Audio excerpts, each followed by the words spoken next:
Քանի որ մենք 24-23 հարցերի մեջ ունենում ենք 1 կամ 2 զեկուցվող հարց, քանի որ 2 նիստ անընդմեջ բոյկոտներ է տեղի ունենում, անցած նիստը մենք ունենք հայտարարությունների ժամ եւ չկարողացանք ունենալ հայտարարություններ,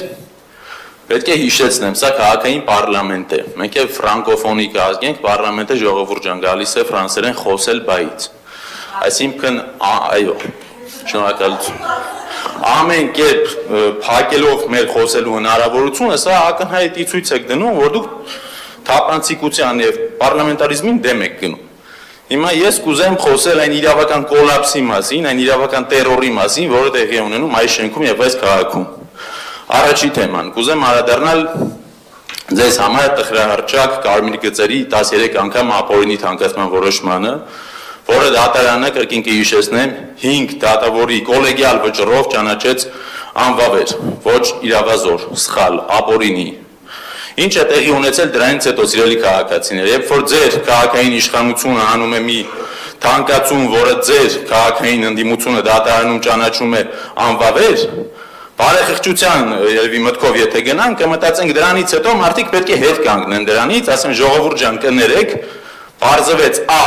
օրենքով ապօրինի կերպով ենք արետևյալ այսպես կոչված ռեֆորմը, B նույնիսկ եթե մոռանանք ապօրինության մասին, այն պատճառը կորիզը, որը որ դրվել էր թանկացման մեջ, չի բերել արդյունքը, քաղաքում բեռնաթափում տեղի չի ունեցել։ Ինչ են անում քաղաքային իշխանությունները, օգտվում են օրենքի բացերից, բարձ կերպով բողոքարկում են այս վճիռը վերաքննիչ ատյանը վերադարձնում է բողոքը, դրանից հետո եւս չեն համակերպվում, տանում են այս վերադարձի որոշումը, տանում են բողոքարկում են վճռաբեկ դատարան։ Վճռաբեկ դատարանը եւս վերադարձնում է, արդեն պնդելով, որ դուք ձեր ներկայացուցիչը իրավասու չէ ներկայացնել Երևանի ավականին դատարանում առհասարակ, սա արդեն երրորդ նախադեպն է, որ ձեր ներկայացուցիչը քաղաքապետարանի, որը գալիս է ներկայանում է իբրև ավականու իրավական ներկայացուցիչ, իրեն թույլ չեն տալիս խոսել եւ հեռացնում են դահլիճից։ Ժողովուրդ ջան, սա պարզ իրավական բացերի մանիպուլյացիա է ի օգուտ քաղաքային իշխանության եւ ի վնաս Երևան քաղաքի բնակիչներին։ Երկրորդ թեման՝ տրանսպորտ։ Պարոն Հակոբյան, ամենայն հարգանքով մի թեման տենց ամբողջը թողեցի հարցին չվերաբերող ձեր ելույթը ունենաք։ Հարցին վերաբերող բան ունեք ասելու, որպեսզի խտրական չլինի նաև մյուս անդամների նկատմամբ։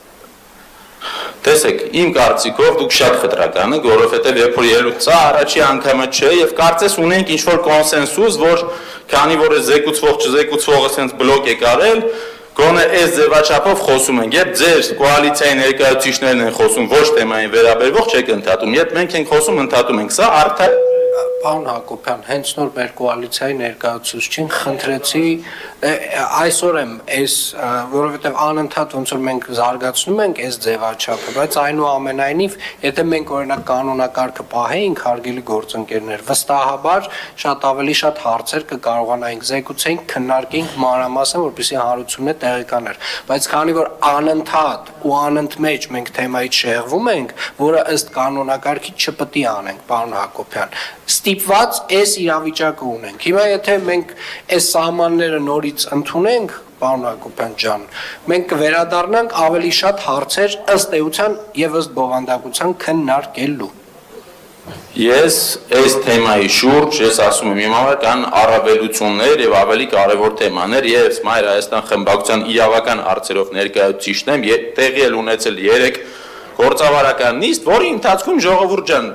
գործադիրի ղեկավարը ձեր հայտարարություններ է արել, ես պետք է դրանք իրավական մեկնաբանության ենթարկեմ, եթե այսօր հարց ու պատասխանը մի ամիս հետո ես չեմ ուզում երեկվա մասին խոսամ, եթե դուք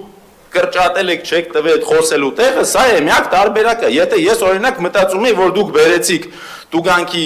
նախագիծը, որը ապօրինաբար ԱԺ կանոնակարգի դեմ մուտք արվեց օրակարգ հետո հանվեց, դրանից հետո մյուս քառորյա չմտավ, ես մտածեցի արելեք նահանջիկայլ, որը ողջունելի էր, սակայն երեկվա ձեր գործավարական նիստի ժամանակ դուք ասացիք, որ պետք է ձեր գոլեգաներին ԱԺ-ի արագացնել։ Հիմա ես տեղեկել եմ ասել ձեզ միջազգային որոշումներ եւ նորմեր, որոնք ցույց են տալի, որ ձեր ասած ապօրինություն է, ժողովուրդ ջան, տեսեք, ես կարծում եմ վարողը պետք է նիստի ժամանակ բոլորին պարտադրի մնան կոռեկտության սահմաններում, չլինի բարձր տոնայնություն, չլինի վիրավորանք, բայց երբ խոսքը գնում է քաղաքային առաջնային մանդատ ունեցող մարդը խոսում է քաղաքային խնդրից եւ օրինականությունից եւ իրավունքից, դա ընդհատելը դա ապօրինություն է ինքն իրենով։ Հիմա ձեր բերած նախագիծը, որը որ դուք բերում եք, ՄԱԿ-ի գլխավոր քարտուղարի զեկույցների իրավունքի գերակայության վերաբերյալ 2004 թիվ, ստույգ ասում է կառավարությունները, խորհրդարանները չպետք է օգտագործեն օրենքը որպես քաղաքական գործիք իրավիճակ իրենց օգտին շտկելու համար։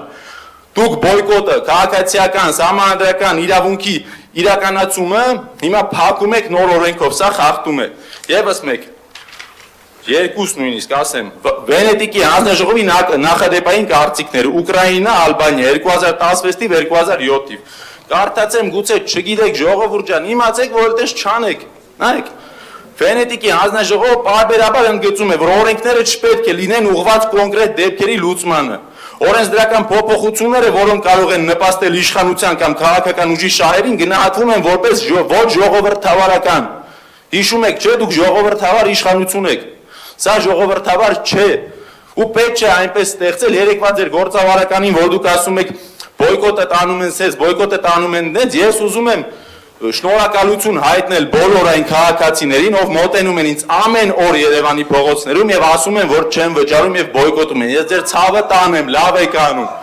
Եթե Աբինյանը ասում է 25-30% կա բոյկոտ, նշանակում է 50% կա բոյկոտ։ Ու մի տարի է մնացել, բոլորս միասին պայքարելու ենք եւ դիմանալու ենք։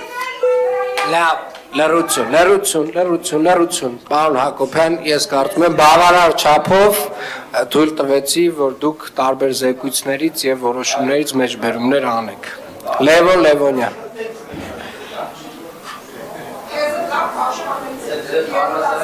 Լավ, Ժորժ ջան, հարգալից։ Ողջույն